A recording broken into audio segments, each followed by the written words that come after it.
ఒక్కొక్క ఆడపిల్లకి నేను చెబుతున్నా, సిగ్గుంటే అమ్మకాయకు పుడితే ప్రేమ పెళ్ళిళ్ళని చెప్పి దండం పెట్టాను కోరుకుంటున్నా. తల్లిదండ్రుల కడుపులు కాలవద్దు. మీరు చంపిన వాళ్ళు మాత్రం తాట తీయాలన్నమాట.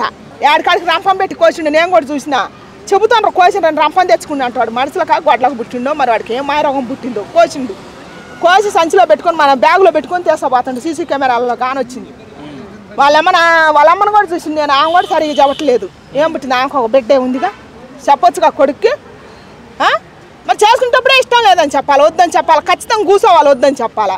చేసుకునేటప్పుడేం బాగానే పుట్టేవాళ్ళు అందరూ బాగానే ఉన్నారు. వీళ్ళు రోగాలు పుట్ట ఇట్ట చంపటం, ఇట్ట మీడియాలు వాడి జీవితం నాశనం చేసుకోవటం, దీని భూమి మీద లేకుండా చేశా. మళ్ళీ ఒక ఆడదేమో ఉంచుకున్నోడు కోసం మొగుడిని చంపి రమ్ముల్లో పెడుతున్నారని అడుగుతున్నా. మరి ఇప్పుడు ఆడదానికి వచ్చి చంపేసిండుగా, ఈయన ఏం చేయాలా? మరి అందుకే మన గవర్నమెంట్ పట్టుకొని శుభ్రంగా దీన్ని అయినా కానీ వాడిని అయినా కానీ చంపిన వాళ్ళు మాత్రం తాట తీయాలన్నమాట. తాట కదా చేయాలా, ఏస్తే కానీ భయం వద్ద. మన సమాజం మారుద్ది. వీడిని చూసి ఇంకొకరు నేర్చుకుంటారు, ఇంకొకరు చూసి ఇంకొకరు నేర్చుకుంటారు. ఇప్పుడు ఈ సంఘటన చూసినాక ఒక్కొక్క ఆడపిల్లకి నేను చెబుతున్నా, సిగ్గుంటే అమ్మకాయకు పుడితే ప్రేమ పెళ్ళిళ్ళని చెప్పి తల్లిదండ్రుల మాటలు వినకుండా వాళ్ళ నమ్మకాలు ఉమ్ము చేయకుండా ఏడొచ్చి మేము జాబులు చేస్తున్నామని నాటకాలు వేసుకుంటా, బాగా వేషాలు వేసుకుంటా అక్కడ మేము ఇచ్చేట సర్వనాశనం కావద్దు, ఇట్లా గోపించుకోవద్దు. అది ఆడదానికి సిగ్గుంటే ఆడపిల్లలకి తల్లిదండ్రులకు మాయకొతలు చెప్పుకుంటూ వచ్చి మధ్యలో ప్రాణాలు పోతే అప్రదిష్ట పేరు ఎవరికి? తల్లిదండ్రులకేగా. నీ ప్రాణం పోతుందిగా. ఇంకా జీవితాంతం వాళ్ళు తోడబుట్టిన వాళ్ళకి ఈ మచ్చ పోదుగా. పలానోడు చెల్లెలను పలానోడు అక్కడ దేశపోయి చంపిండట హైదరాబాద్లో, ప్రేమించి చేసుకుంటా అని అంటారుగా. నీ జాగాలు నువ్వు గోపించుకున్నావు, సచ్చి నువ్వు వెళ్ళిపోయినావు.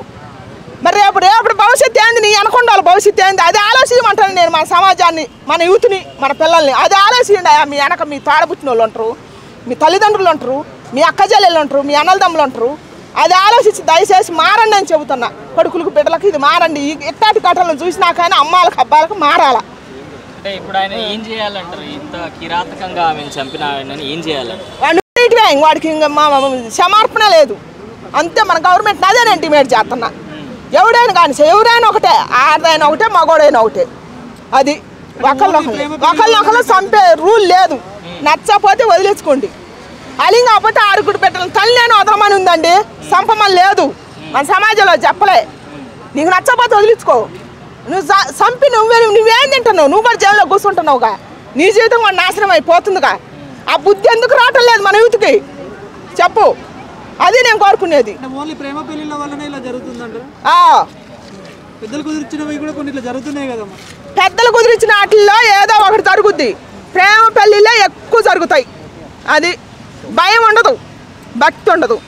అది మీరు యాజ్ ఎ పేరెంట్ గా పిల్లలకి ఏం చెప్పాలనుకుంటున్నారు? పిల్లలకి అదే నేను కోరుకుంటున్నా. దయచేసి మీకు దండం పెట్టాను కోరుకుంటున్నా. తల్లిదండ్రులకు కడుపులు కాలవద్దు. మీరు వాళ్ళకి కడుపు కోత పెట్టొద్దు. మీ ఇచ్చలవిడితనానికి, మీ ఏషాలకి, మీ ఊరేగింపులకి కుటుంబ పరువులు తీయొద్దు, తోడబుట్టిన వాళ్ళ పరువులు తీయొద్దు. దయచేసి ఏనండి, అమ్మాయిలైనా అబ్బాయిలైనా నేను చెబుతున్నా.